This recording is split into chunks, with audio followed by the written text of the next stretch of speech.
Tessa from MamasGeeky here. Thank you so much for stopping by my YouTube channel. Hello and welcome to the global press conference for Fantastic Beasts: The Secrets of Dumbledore. On the count of 3, how are you guys feeling? Great. Yeah, great, cool, yeah, wonderful. Welcome. It's a pleasure to have you here, and I know it's the first time that you've come together as a collective to discuss your film. So I'm really excited to get started. Thank you everyone for joining us. We've got all your questions. We're going to get into them. First things first though, I have to introduce the lovely people who are sitting on the stage. My new favorite people, by the way.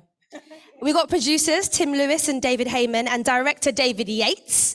We have got William Nadlyam, Victoria Yeates, Alison Sudol, Jessica Williams, Dan Fogler, Mads Mikkelsen, Eddie Redmayne, and Jude Law. What about this one here? What about her? I know that. Yeah, definitely. That's like I nice. did. I love that though. I love did. that. Always looking up. I love that. I didn't hear That's it. nice. I did. I rattled through it. I was nervous, That's you see. classic Jacob Queenie energy. But you're always sticking out for us, so I love that. I thought we'd start with some pre-done questions, which should be quite cute. Starting with you, Jude, if that's okay. Oh, Lord. Oh, Lord. Here we go. So Albus Dumbledore has been with us from the start of the Wizarding World, which launched 20 years ago. In this film, how has he changed? And which of his qualities do you think are consistent with the Albus that we know and love? So it's not a process of change, it's more a process of regression, I suppose. And one of the joys that David really allowed me to investigate was, rather than feeling the weight of the brilliant performances by Michael Gambon and Richard Harris, was to really go back and understand that he's not the fully formed Dumbledore of the Harry Potter books and films.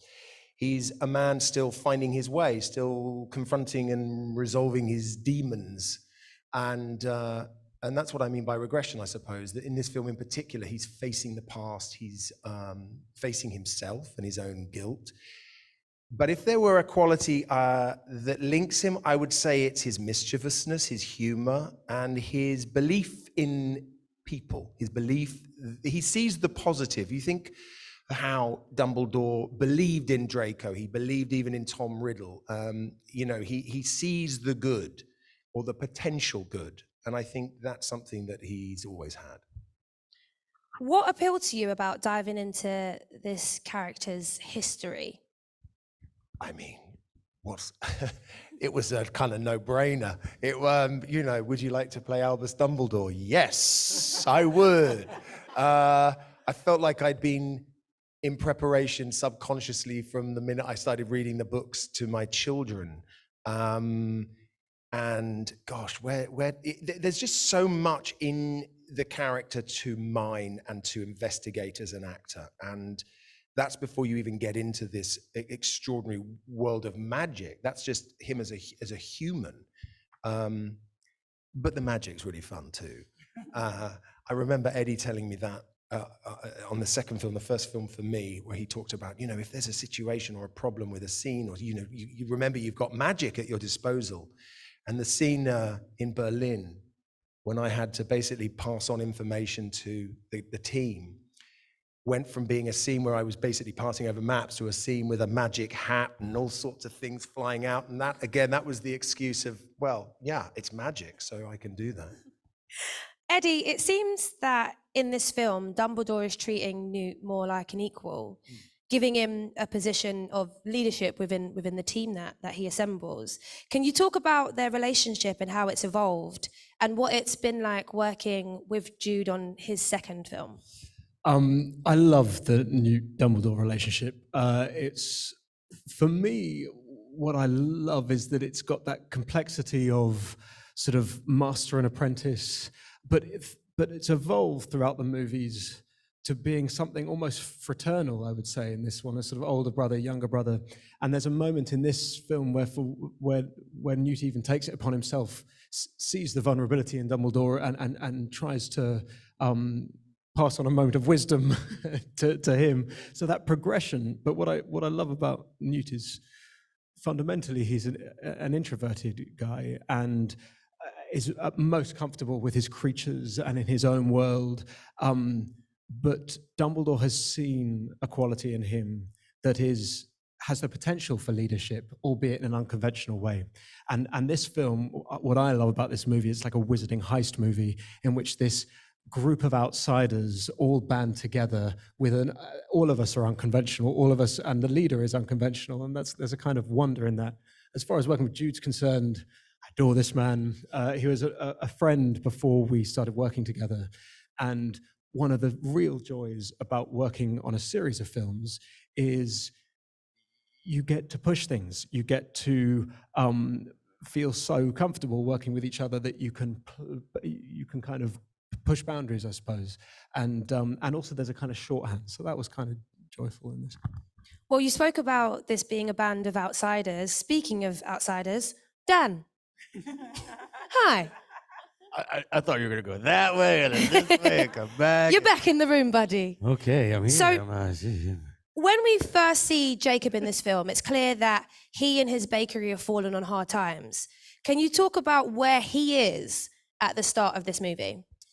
Yeah, he kind of reflects the times in a lot of ways. It's like we're heading into the Great Depression, and he's extremely down on his luck, and it seems like he's just in this constant state of loss. Like he's lost his love, he's lost his appetite, he's losing his bakery. It's like he's like losing his mind, you know, and so that's where you see him. He's just very sad when you first see him, and then but he still holds that glimmer of hope that Queenie's going to come back. He's hallucinating, and then Lally comes and offers him a chance to come back and join the adventure again, and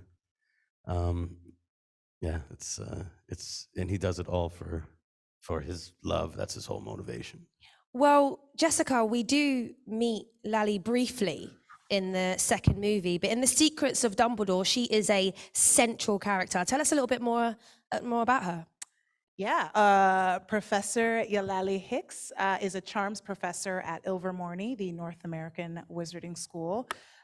She is a brilliant witch who I think is a good teacher, and I think she went to school with Queenie and with Tina at the same time. And I think that she's someone who's really good at seeing into the heart of people and the heart of the matter. And I think not only that, but she's really good at defensive magic. And I think Dumbledore, kind of recruits her to help her, deal with his bad ex. And I really feel like this is a good person to call for something like that. And I think that she is someone who, in this situation, trusts Dumbledore, even though she doesn't necessarily know how things are going to play out. Because again, she kind of sees the heart of people. Mads, you are new to the Wizarding World. Congratulations on the new job. Thank you. It's going smashingly. Thanks. You portray one of the most powerful dark wizards. One of them? One of his age, of his time. All right, I got you. I'll give you it in that decade. Let's do that. Grindelwald. What was it like for you to enter this world, and how did you approach the character? Yeah, I was thrown into it a little later than the rest of the gang. I mean, they've done 2 films, and then they were halfway through when I joined the party. Yeah, it's like it's a family you visit, and you just can only hope that they will adopt you, and they did. Everybody is just the whole gang is fantastic. The crew is fantastic. David is fantastic, and if they're the family, he's the godfather, and he's done this so many times, so he makes everybody feel at home, right? So my journey was fast and swift, but I felt at home right away. You've played many villains in your career. Misunderstood good people. Yeah, you've played many complex characters who just sway just left of the good line. Yeah. How did you take that journey to understanding Grindelwald? How did you find the balance between his menacing behavior but also his charm? Yeah, I mean, it's not something I find myself. It's in the story, and then it's in David's head, and then it was also through. For this character, he's very, very linked to Dumbledore, And for me and Jude, we had quite a few conversations about what that relationship looked like. So my character is shaped out of that world. But I mean, you don't start out saying, nobody actually in history started out saying, I'm going to be the bad guy, right? So we have to figure out what his mission is. What's his goal? Why is he trying to make the world a better place in that matter, So I think that they start out having a common and a mutual goal as young adults or big children. And then it got blurry. The ways of getting to that goal were different than they imagined. Alison, everything about Queenie has changed from when we first met her. Can you share a little bit, without giving it away too much, about her present circumstance? It's difficult, isn't it? I can say so little. So at the end of the second film, we see Queenie make a pretty shocking decision, something that no one really expected. But if you follow through the film and you really think about it, she was sort of in one unfortunate circumstance after another because of the way that the wizarding world operates and the prejudice, and really all she wants to do is just be with the person she loves. And the narrow-mindedness of the world she lives in puts her into a really vulnerable position where somebody that's really manipulative can tell her what she wants to hear, and that's going to have an impact. So at the start of this film, we find her in a world that is very different than any world she's ever been in before. She's also being utilized for this tremendous power that she has, that she's either had to hide in the past or she's been made to feel guilty about. And there is something interesting about that, about a person who hasn't actually been able to live fully as who they are. And I think a lot of young women can relate to that as well, of what happens when somebody sees that thing in you, that burning part of you that nobody else sees. And so she's in a sort of, it's a tricky, interesting position. We don't really know where she's going to go and who she is and how she's going to move forward, because she's at a point in her life where she has sort of two ways to go, but she's made a decision that you can't really just say to Grindelwald, I'm sorry, I actually, this is pretty creepy, so maybe she won't be able to get away, or maybe she will. That's what her journey is now. You did well then to not give anything away. I think that's really Well done. hard. Well done. William, a lot happened with your character in the previous story. Without giving too much away, again, can you talk a little bit about Yusuf and where we find him in this film? Well, a lot happens to Yusuf. People seem to want to take things out of him, whether it's Newt trying to take things out of his eye, or Grindelwald trying to extract things from his head. I don't know what is the message there, but still, we'll talk about this again. Yusuf is someone who is motivated by pain and vengeance. And that's a recurring theme, in fact. And what I love about the writing and what we're doing is talking about humanity, talking about what motivates us, what are the subtleties that makes us. And so he has been pursuing a vengeance, looking for the person who created the demise of his family, and realized that he was chasing the wrong target. But fortunately enough, he finds his sister. Oh, great, my sister. Oh, shit. She dies. She's burnt right under my eyes. So this is Yusuf Karma. He's, he doesn't have a very good karma, this karma. And so when we find him again, something beautiful happens to him. First, he's less skinny, so he's been fed since. But Dumbledore has provided him with a mission. He's been given a mission. He's part of an army, and he's been provided, for the person who had lost everything, he's been provided with one of the most beautiful gifts, a family led by Newt, and a purpose. So you have to watch the film to know what happens then. Dun, dun, dun. Victoria, all the way over there. Hello. Hello, darling. Bunty has always played a key role in Newt's world, but in this film, this time around, she really steps out of the shadows. Again, without giving too much away, common theme of this press conference. Where do we find her in this film? What's her circumstance? She's just given a more important role. She grows in confidence. She would do anything for her beloved, Newt. Anything.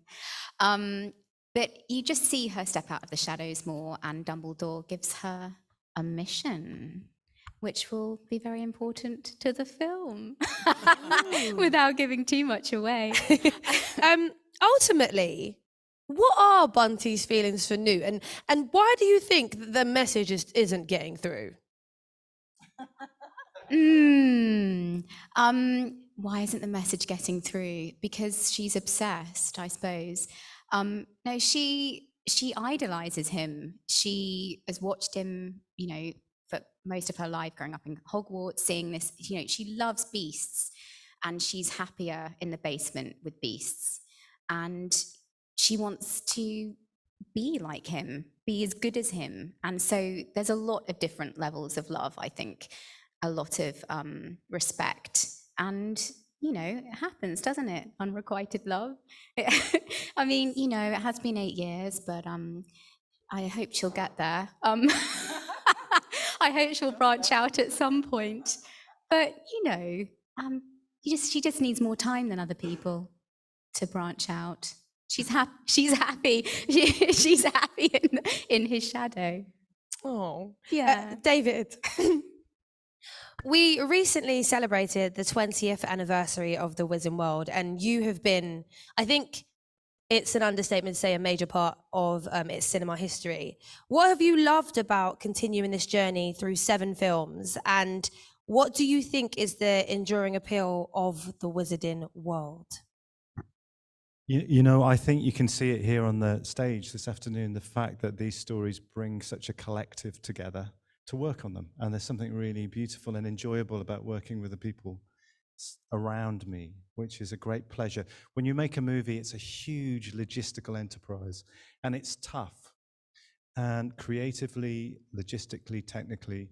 And so going into that experience with people you respect and admire, but who also can take the strain of it with some real dignity and some real humor is essential. And that's the qualities I've found in many of the people I work with in front of the camera and behind the camera.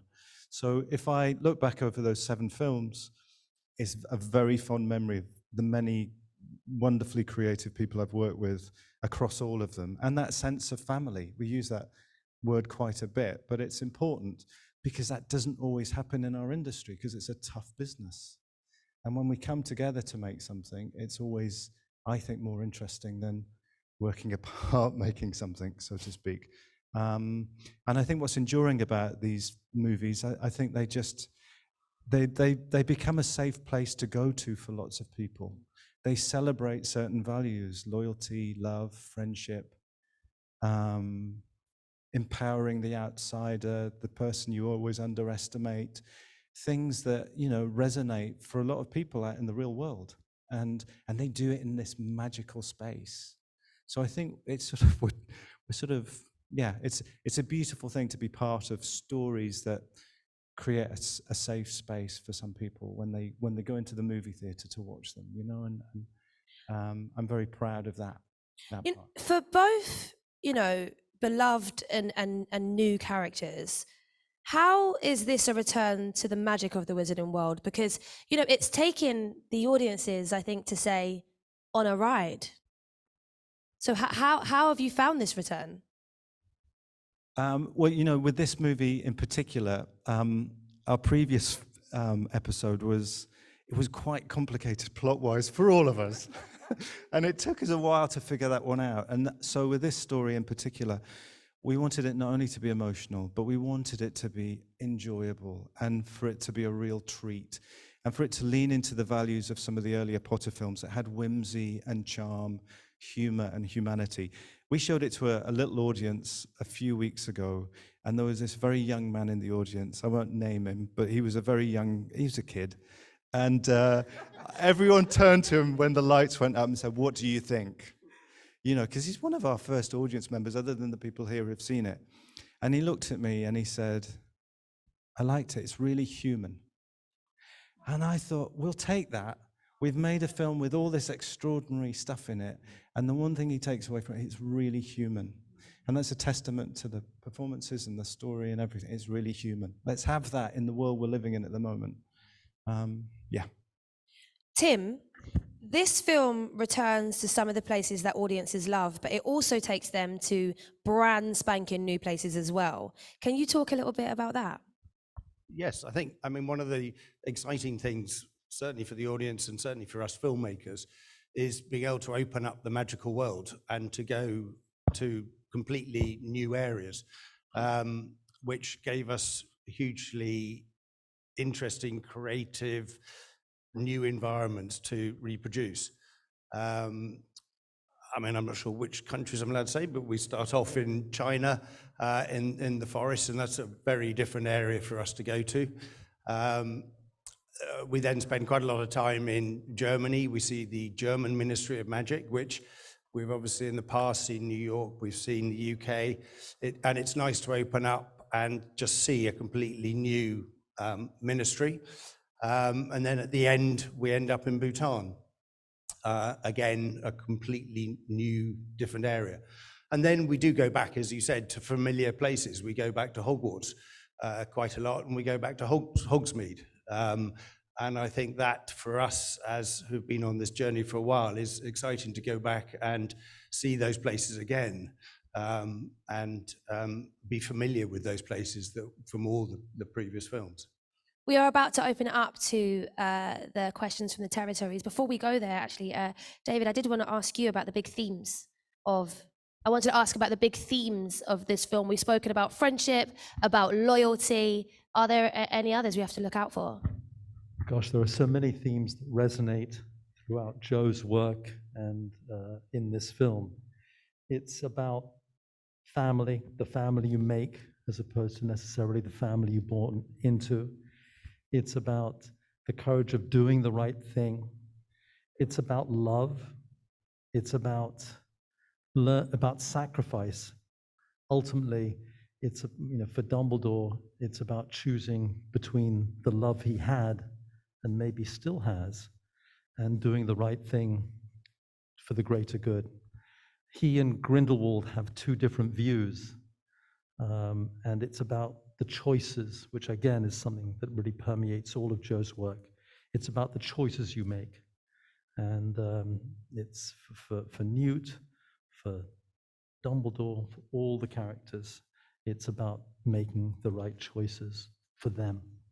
So now we're going to open it up to press questions, and these are from Germany. A question for the cast, so I'll start with you, Eddie, if that's all right. Did every one of the actors know the whole story before filming started? Did you know the whole story before filming started? So we get given the script, so we know the whole story of the script, but as far as the story of the arc of the series, it was sort of each script at a time. Occasionally we would get snippets of what might be coming up in the next films, and there would be quite a lot of Chinese whispers of people sort of, did you hear that this might be, we might be going to, so lots of sort of rumors would find themselves, sometimes they would materialize, often we'd be like, well, I thought we were going, but we did have the script. But also one of the amazing things about David Yates, our director, is that even though the script is there and it's incredibly the technical creating of that script is a big technical feat, he would allow us as actors the freedoms to improvise, to come up with new ideas, to change things or modulate things on the day. And so as Jude says, one often does that on film sets, but when you get to incorporate magic into that as well, or creatures, and getting to say, well, what if the creatures did this, and we had we could play with that, and that for me has been some of the most fun. And a lot of these actors here, I'm used to improvising, but they're brilliant at it. And so watching Dan or Jessica improvise and add just extra layers was really wonderful. This question's from Argentina, and I think any of you who had an overwhelming feeling are qualified to answer this one. How did it feel to step into the Great Hall, that iconic place from the Harry Potter films? Oh yeah, I got chills. That was one of those moments where I was just like, I started reading those books in the 3rd grade, and a lot of the books hadn't come out yet. And so I grew up knowing it just for more time than I've been alive. And to be, just in the Great Hall and seeing, I think that was amazing. And then seeing the kids in their robes, their wizarding uniforms, actually was like the most, like I could cry, like I wanted to, the sensation of wanting to squeeze something cute. I wanted to squeeze a lot of the kids and just shake them, which means that it was cute. And I was like, I want to squeeze a kid. And so but then I realized I was an actor, as a liability, as a lot of, so I didn't squeeze the kids, but the sensation was there. And basically I got chills, and there was a lot of times where I had to go back and forth in this movie between just totally nerding out and just being like, I cannot believe I'm here. Could I tell myself in the 3rd grade that one day I would get to play this witch? I wouldn't even have believed it back then. And then the other part was like, oh, right, I need to know my lines and make sure, because I'm accountable to this big production that I got inserted in. But it was totally a pinch me moment, and it was really surreal. And the kids in the robes really it just took me back to Sorcerer's Stone vibes, or Philosopher's Stone vibes, if you will, since we're in the UK. Everyone looked at you a bit like, no, it's philosophers, babes. I'm going to direct this at you, David Yates. This is a question from Bolivia. Who is the funniest person in the cast in real life? Oh, that's a really good question. Yeah. Oh my God. I know. Looking around. I know it's me. I was going to say it was Eddie. Actually, who's got the driest? I mean, they're all pretty funny. I have to say that, obviously. I think Mads is quite funny. Yes. Yeah, I think Mads has got. I wasn't trying to. I was trying to be terrifying. He got a really dry, insightful, perceptive. He's funny. I'll take it. Thanks. Is that good? Mean but funny. Ezra is remarkably funny as well. He has this ability that he's a top serious actor. He goes into this zone, he disappears somewhere, and he's still with us in the room. But then when you say cut, he's out of it and he cracks a joke. It's just amazing ability. I would never have guessed that. Yeah. This is from multiple markets. I'll aim it at you, Dan. Which of the Fantastic Beasts would you like to bring from the movie into the real world? The demi guys. Really? Yeah. Niche, love it. Because why? Because he can tell. Why? Tell the future. You can take him to the track. Give you lottery numbers. Okay. You know what I'm saying? You can, I get the gist. Guys to the track. take him to Vegas. You make a lot of money It's with that. also kind of really sweet in a very specific way. Yeah. You can hang out. Thinking about how sweet they are. Yeah, get a handbag to carry all the cash you win. But I mean, you can get the Niffler doing that stuff. You can make a fortune with steal Niffler. everything. And No, you'll train him and make sure that come over here. Sit down. Hand over, hand over. Niffler? They leave such a mess. I can train a Niffler. I can train. train a Could Niffler. train a No. Niffler. The Niffler No, trains you. training would be boring. Does anyone have a favorite beast? The chillin'. Yeah, the Niffler. The chillin'. An owl girl. I'm kind of a classic chillin'. owl person. I'm an owl. Love the chillin'. You will Jude all love loves the Pickett. chillin'. Oh, It's great adoration for Pickett. I also adore Pickett, but and I love that in this movie, Pickett and the sweet and incredibly complicated Niffler, Teddy, they join forces. Yeah. And you realize that they're kind of like the siblings that have had a consistent rivalry, either in my coat pocket or down in a case. And here they're forced to step up, and they do. Spoiler alert. The way in which those characters have evolved is kind of nothing short of fascinating, really, because even in the script, they're detailed descriptions, but they're completely imagined characters. And like Eddie said, in this film, suddenly they're kind of saving the day, and they're doing stuff, I mean, genuinely for us, to sit and watch and go, hold on, this whole scene's about Teddy. What's he doing? He's brilliant. You know. The HBO Max series coming soon. Teddy and Pickett. I'm watching. TV series. So we've got a question from Mexico here. Alison, I'll aim it at you. Which one is your favorite spell from all of the Wizarding World movies? So not just from The Secrets of Dumbledore. You've got a plethora of films to choose from. That is a big question. I'm glad I'm not answering it. Favorite spell? Oh God. Avada Kedavra. No, I'm joking. I have one recently. Help. The Tanta Allegra one. Do you know what that is? No. That's to make people dance. Like it makes them Yes. just like, and I just thought that would be genius. Yes, yeah. But so if we just went because I Tanta can't Allegra, dance, I could make Yes, myself you can dance. dance. And also just random. I think in life, randomly to make yourself feel better would just be like making people randomly dance on the tube would be quite fun. I like the Burrow in general, and like I feel like Molly Weasley just has a lot of good house practical. I would That's so raid nice. her spell cabinet. I Totally. would absolutely. Yeah. Is there one for just nappies? Yeah, like, like, a nappy, and just make them disappear, and dishes. Yes, all of that. I'm So like, practical and yeah. boring, but Yeah. really A nappy useful. spell, a nap spell, A and nap dish spell, spell. yes, to make it, yes. Yeah. Vicky and I have small children, small babies, so that's all we can think about. Not like, Nappies and nothing, sleep. big and beautiful. Just like, can you just get rid of the nappies? No, it's very practical. It's very Can practical. you make my child sleep? We're going to multiple markets now, and this one is for you, Jude. Dumbledore was also portrayed by Richard Harris and Michael Gambon in the Harry Potter films, like you mentioned before. What was the major lure of the character to you, and did you have to watch those earlier films again to sort of synchronize your portrayal of this much-loved wizard to theirs? The major lure was just the opportunity to fill in gaps and go back and explore themes and sides of his character that were hinted at in the books and suggested in the films and what have you.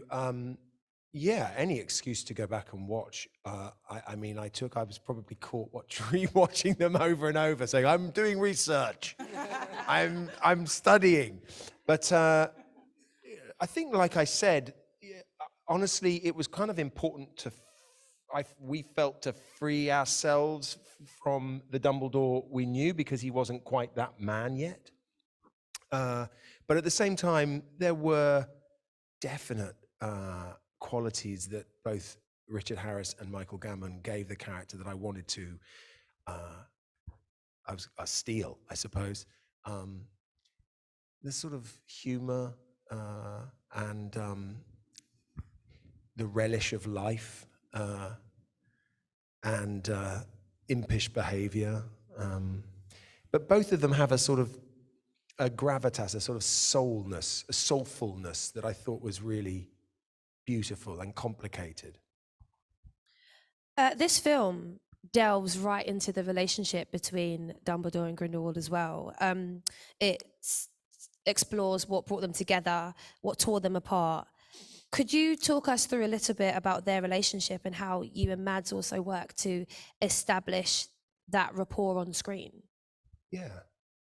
I mean, a lot of it was just sharing our perspective or our imagined take on how they met and what that meant to them. And to me, it was always really important to think of who Albus was before he met Gellert. And I always imagined that being Dumbledore was actually quite a lonely place, being that he was brilliant and outstanding at a very young age, to the point where he probably felt slightly isolated, or someone who was maybe diminishing his own sense of power and self and scope and ambition. And then suddenly he meets someone who is as brilliant and matches him and inspires him and And that kind of connection is very, very, very powerful, more so when you're at a very, a young age. And I think it's important then to also remember what their time together would have been like, incredibly dynamic, incredibly cherished and special. And then this awful kind of moment where you realize you're on a different path, you're actually moving away from each other, but that doesn't necessarily take away from the explosive kernel, the firework that went off initially. In fact, it makes it harder. But you know, I said this earlier. It felt very fortuitous being able to play this character at the age I'm at now, because it was wonderful being able to reflect at my age, 25 years back, and sort of think, who am the person I've become? Are there mistakes I've made? And being able to still sit easy with that, but nonetheless still feel how alive it is in you. And really, to prepare, we just talked an awful lot about all of those areas. And of course, at some point, his opinion differed from mine because our characters... yours is differing from mine. That's how I remember. Right. But I think also Newt, Eddie, said it right, that yes, we have to remember there's magic here. If you add the magic, then a lot of things happens to us as characters as well. But also it goes the other way. We wanted this to be real. We wanted the magic we take for granted. It's been with us since we were born. We can't be wearing the fanboy hat and go, oh my God, this is magic, right? So we wanted that relationship to be real people, real situation, real disappointment with each other. And then we are wearing a hat that is magical, but we kind of tend to forget it in some of these scenes. Oh man, it's like I haven't seen the film and I just want to watch it again. This is from Portugal and for you, Eddie. How many takes were necessary to get that incredible sequence? Because you just lied right now on this very stage saying you can't dance. The imaginary crabs swivel, but delicately. We saw your footwork. We saw it. There's a sort of, I don't know, it all stems from the irrumpant mating dance in the first movie. And clearly something in that tickled David and Joe and Steve. And basically in each film, there is another iteration, which basically is written intricately and detailed in character. And it's basically that Eddie makes a tool of himself for scene.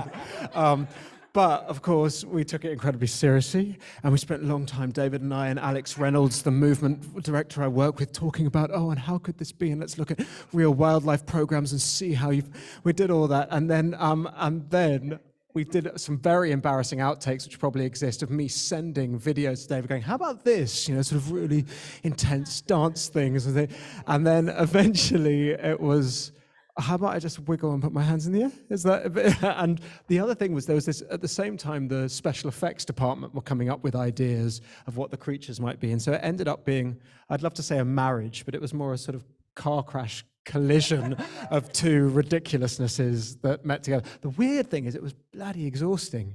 And David would have me coming down like the whole prison like this. And by the time I got to the lines, and also I had to hold this lantern. Do you remember, David? I had to hold the lantern, which is weirdly heavy because it was the entire way that I was lighting this huge cave was with this lantern. And I got to the bottom and I'd be like, and there was a physio on set who was having to massage my shoulder between takes in order that I'd be able to do it the next day. Anyway, that's enough about that. It was quite, but it made it all worth it when Callum had to have a go, because yeah. This is a question from the USA for you, Eddie. Have you learned anything personally from your time playing Newt Scamander in the Fantastic Beasts series? Because he seems to have matured and grown a lot over the films. That's a lovely question, actually. I adore Newt, and there are many things that I love about him. I love his that he's an incredibly empathetic person. He looks for the good in people. He's also very happy in his own company, and in the company of creatures. He's someone that enjoys silence. I'm someone that, in my anxiety, tend to fill, as I'm doing now, too many words, and I've tried to.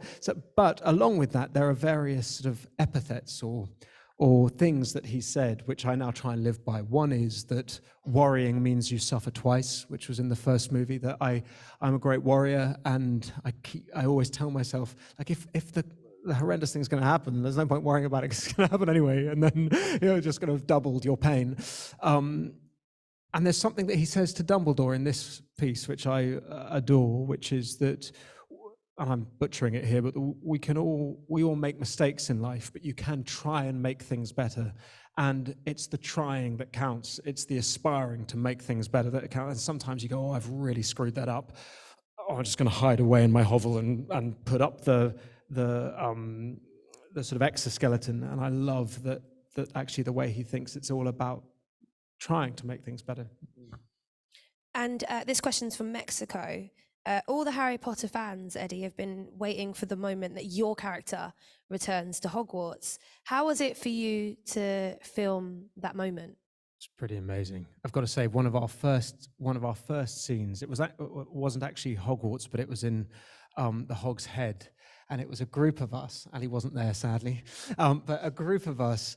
And we got to sit there and drink butterbeer next to a roaring fire with this group of actors who I adore, and it felt like I had to pinch myself, going, "This is our job," and it was really remarkable. And as these guys said earlier, walking into the Great Hall and watching Dan interact with the little ones, amazing. Dan? We're back on you, buddy.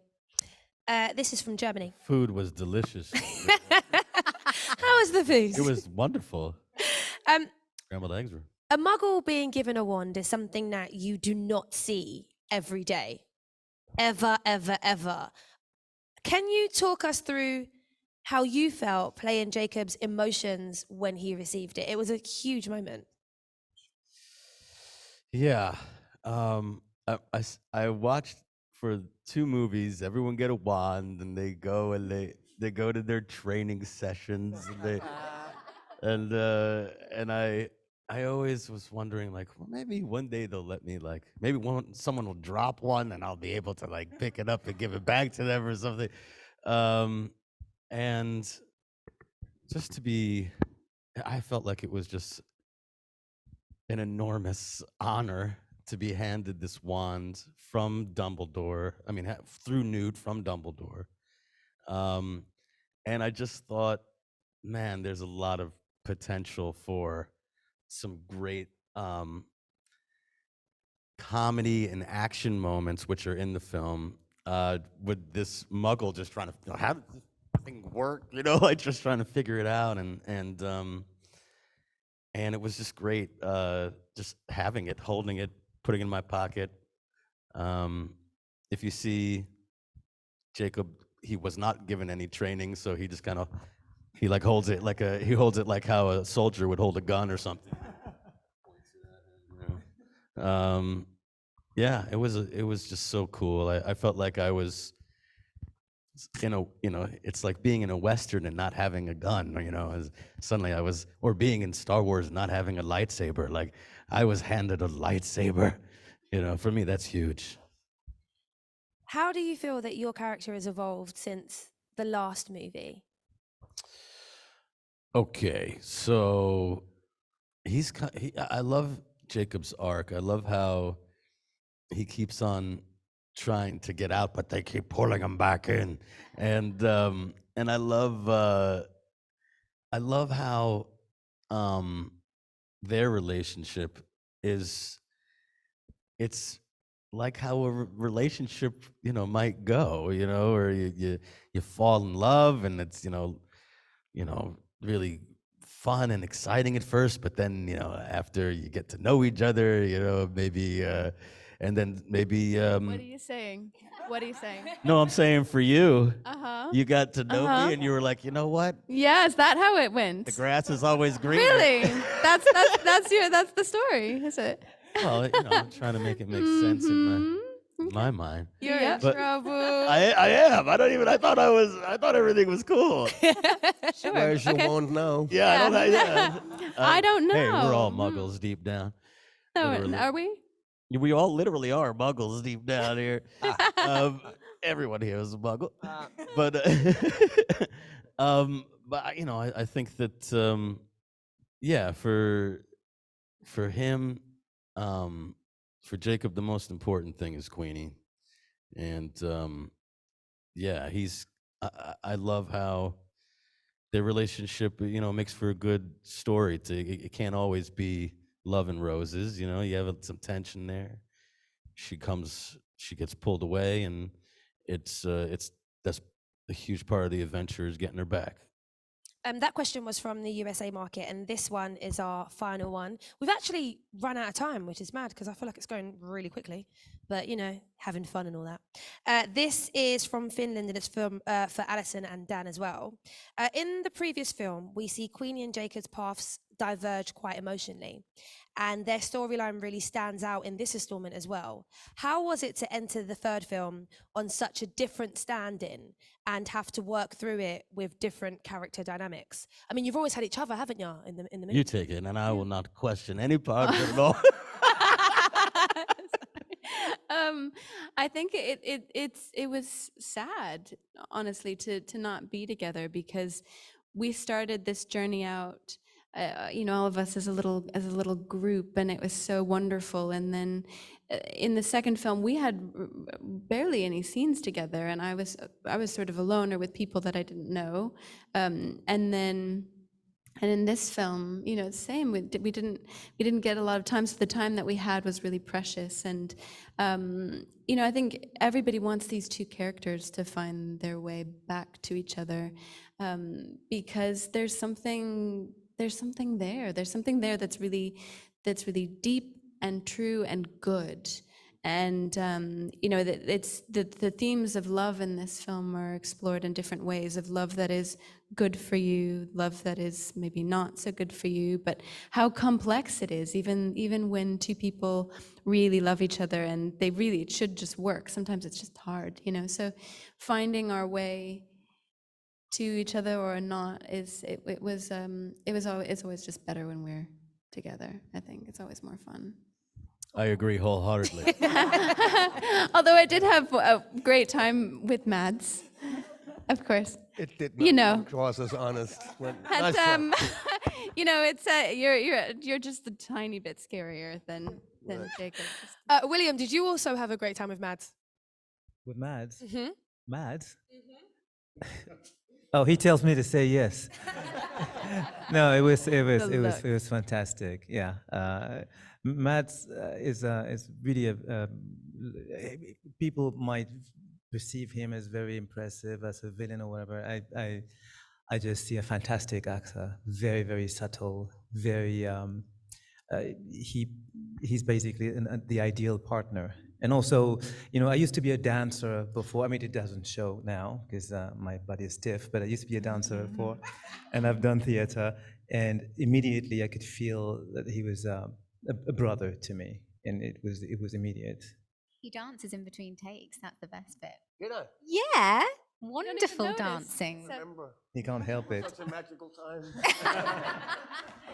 It was Eddie's spell on you. What was that spell, Eddie? Yeah, exactly. Eddie just Oh yeah, in the the sidelines. Tarantellegra. Well, do you know what? Thank you so much for taking the time to speak to me and speak to everybody who is watching as well. Fantastic Beasts: The Secrets of Dumbledore is out in theatres on April 6th. Thank you. Thanks, guys. Thank you. Thank you. Thank you so much to all of my monetary supporters, my members here on YouTube, as well as my patrons. If you haven't joined yet, please consider doing so. We have some really awesome perks, including a monthly Zoom meeting where we get to talk face to face. Thank you again to everyone who supports me.